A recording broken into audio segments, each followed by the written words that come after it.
Hello, स्वागत है आप सबों का मेरे YouTube चैनल पे। मेरा नाम निखिल है और आज के क्लास में हम लोग देखने जा रहे हैं इलेक्ट्रोस्टैटिक ऑफ कंडक्टर्स के बारे में। तो अभी तक हम लोगों ने बहुत कुछ आइडिया ले लिया है कि इलेक्ट्रोस्टैटिक में कि इलेक्ट्रिक फील्ड क्या होता है, इलेक्ट्रिक पोटेंशियल क्या होता है। अब आते हैं, डिस्कस करते हैं इलेक्ट्रोस्टैटिक ऑफ कंडक्टर्स के बारे में। तो बेसिकली इलेक्ट्रोस्टैटिक्स ऑफ कंडक्टर्स के बारे में ये है कि कंडक्टर्स क्या होता है। कंडक्टर्स एक कंडक्टिंग मटेरियल होता है जो क्या कंडक्ट करता है, चार्जेस ही कंडक्ट करते हैं। ठीक है, तो सपोज दैट एक कंडक्टर ले लिया आपने, ठीक है। अब इस कंडक्टर में क्या है आपका कि इस तरफ आपका पॉजिटिव चार्ज है, ठीक है। सॉरी, इस तरह से सपोज दैट इस तरह से आपने इधर लग लिया क्या, निगेटिव चार्ज। समझना है चीज़ों को, इधर है निगेटिव चार्ज और इधर है आपका पॉजिटिव चार्ज, ठीक है। अब इस कंडक्टर में जो इलेक्ट्रिक फील्ड का डायरेक्शन है वो इस डायरेक्शन में है, ठीक है, इस डायरेक्शन में है। आई बात समझ में? किस डायरेक्शन में? इस डायरेक्शन में है कि इलेक्ट्रिक फील्ड इसमें इन कर रहा है, उससे बाहर की ओर जा रहा है, ठीक है। तो ये इलेक्ट्रिक फील्ड क्या है आपका, इस कंडक्टर के अंदर इलेक्ट्रिक फील्ड है जिसमें चार्ज जो है वो क्या हो रहा है, प्लस उधर चला गया और माइनस यहां आ गया।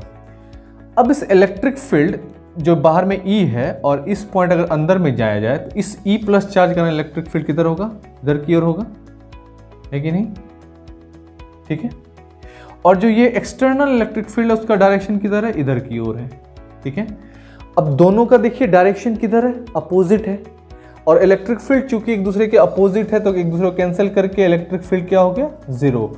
तो जो पहला कंसेप्ट है इलेक्ट्रोस्टैटिक का उसमें क्या है कि electric field inside the conductor is zero. क्या है, electric field inside the conductor क्या होता है, जीरो होता है। आई बात समझ में? एक कंडक्टर के अंदर जो इलेक्ट्रिक फील्ड होगा वो क्या होगा, आपका जीरो होगा। तो ये आपका पहला पॉइंट है। तो ये आपको अभी समझ में आ गया, ठीक है, कि अंदर जब भी इलेक्ट्रिक फील्ड एक कंडक्टर का लेंगे तो वहां पे सारे जगह पे क्या इलेक्ट्रिक फील्ड जीरो हो जाएगा, ठीक है। फिर नेक्स्ट क्या है कि एक कंडक्टर के अंदर अगर इलेक्ट्रिक फील्ड जीरो है, इलेक्ट्रिक फील्ड जीरो है, और सपोज दैट कि अगर यहां पे एक सरफेस लेते हैं, जैसे कि ये एक कंडक्टर है, ठीक है, सपोज दैट ये एक सरफेस लिया हमने, इसके अंदर ये गॉसियन सरफेस है।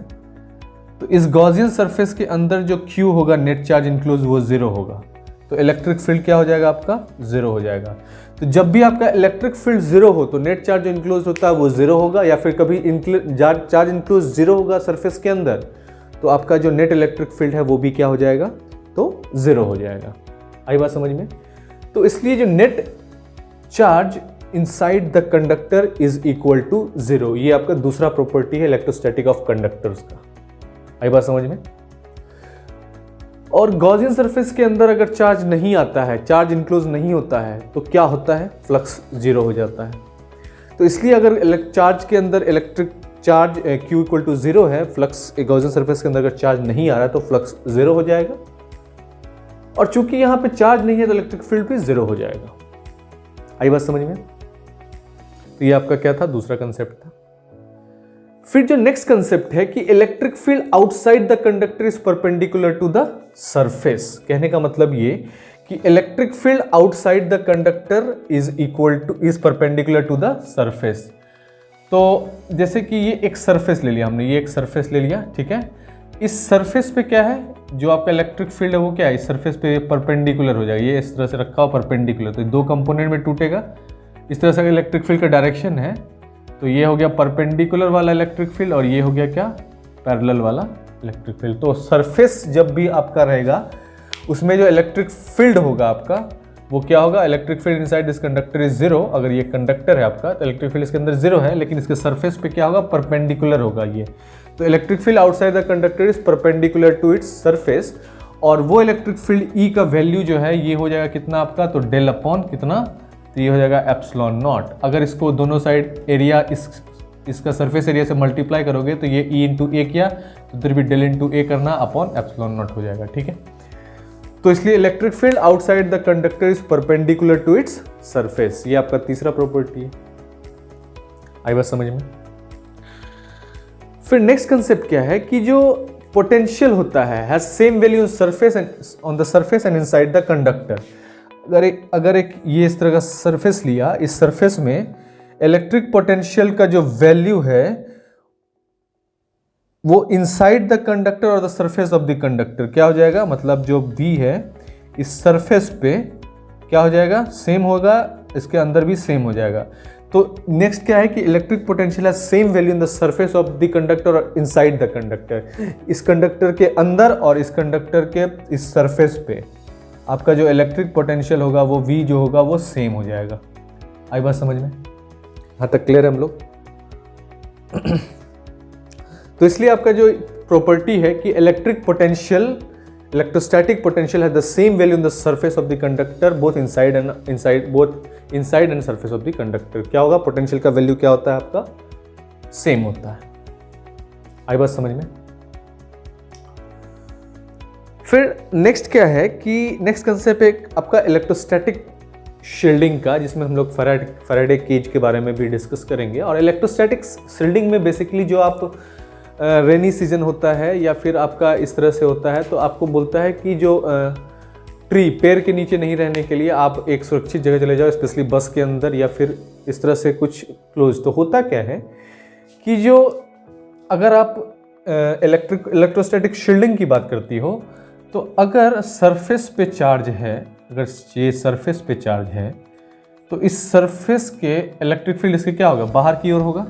इलेक्ट्रिक फील्ड क्या होगा, इसके बाहर की ओर होगा, है ना। तो इलेक्ट्रिक फील्ड चूंकि बाहर की ओर है तो और इसके अंदर जो इलेक्ट्रिक फील्ड होगा इसके अंदर क्या होगा, जीरो हो जाएगा, ठीक है। इसलिए जो बस होता है ना, जब भी आपका वो लाइटनिंग, थंडर और लाइटनिंग होता है, बिजली कड़कता है, अगर उससे कुछ ऐसा प्रपात गिरता है तो वो क्या होता है, वो कंडक्टर जो है, वो बस जो है, बस का जो ऊपर मेटल शीट होता है वो कनेक्टेड होता है ग्राउंड से, ठीक है।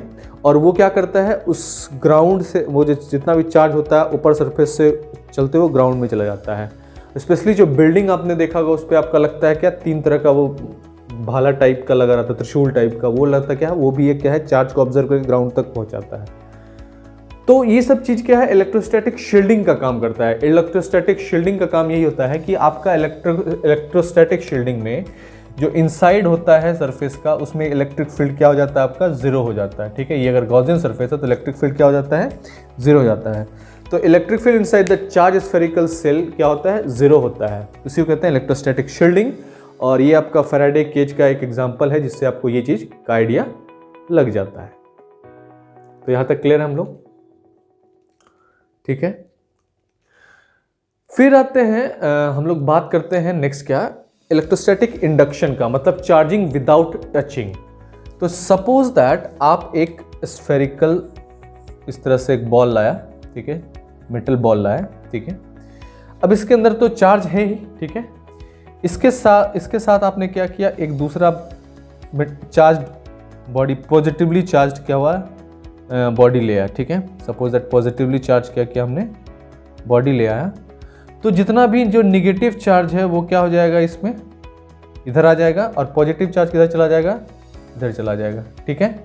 फिर क्या करेंगे, इस पॉजिटिव चार्ज को क्या करेंगे हम लोग, या फिर आप कह सकते हो कि निगेटिवली चार्ज बॉडी लाते हैं। सपोज दैट इसी तरह से अगर उल्टा किया जाए कि निगेटिव एक कंडक्टर लिया जो कि अभी चार्ज नहीं है, इसमें अगर निगेटिवली चार्ज बॉडी लाओगे पार्टिकल, तो पॉजिटिव चार्ज सारा यहाँ आ जाएगा और निगेटिव चार्ज यहाँ आ जाएगा। इस निगेटिव चार्ज को हम लोग ग्राउंड में फ्लो कर देंगे तो यहाँ क्या बच जाएगा, ये सिर्फ पॉजिटिव चार्ज बच जाएगा। इसी को क्या कहते हैं, इलेक्ट्रोस्टैटिक इंडक्शन, जिसमें चार्ज करते हैं बिना टच के। तो बिना किसी बॉडी को टच किए हुए आप चार्ज कर सकते हो एक बॉडी को, उसके नज़दीक में एक चार्ज बॉडी लाके, जिससे क्या होता है, जो चार्ज होता है आपका सरफेस पे, अगर ये न्यूट्रल है, ठीक है, तो ये आपका अगर प्लस चार्ज है, पॉजिटिवली चार्ज बॉडी लाते हो तो माइनस ये अट्रैक्ट कर लेता है, तो दूसरे सरफेस पे ये क्या होगा, प्लस चार्ज हो जाएगा, ठीक है। और फिर इस प्लस चार्ज को अगर आप फ्लो करवा देते हो तो ये बॉडी निगेटिवली चार्ज हो जाता है, ठीक है। ये बॉडी क्या हो जाएगा, निगेटिवली चार्ज हो जाएगा। सेम इसी तरीके से अगर ये कंसेप्ट आप करते हो कि ये एक बॉडी लिया, इसमें क्या है, ये नेगेटिव चार्ज है और ये न्यूट्रल बॉडी है, तो ये लाते ही जो उसके अंदर पॉजिटिव चार्ज है वो इधर आ जाएगा और नेगेटिव चार्ज उधर चला जाएगा, नेगेटिव चार्ज फ्लो कर देगा तो ये बचा पॉजिटिवली चार्ज हो जाता है। तो बस इलेक्ट्रोस्टैटिक इंडक्शन का कंसेप्ट यही है कि आप एक बॉडी को चार्ज करते हैं विदाउट टचिंग। तो charging through induction is charging without touching the body. तो ये था आपका इलेक्ट्रोस्टैटिक ऑफ कंडक्टर्स के बारे में पूरा विश्लेषण। इसके बाद हम लोग नेक्स्ट आगे देखेंगे नेक्स्ट टॉपिक के बारे में, जिसमें आपको आएगा क्या, तो डाइलेक्ट्रिक और पोलराइजेशन का कंसेप्ट।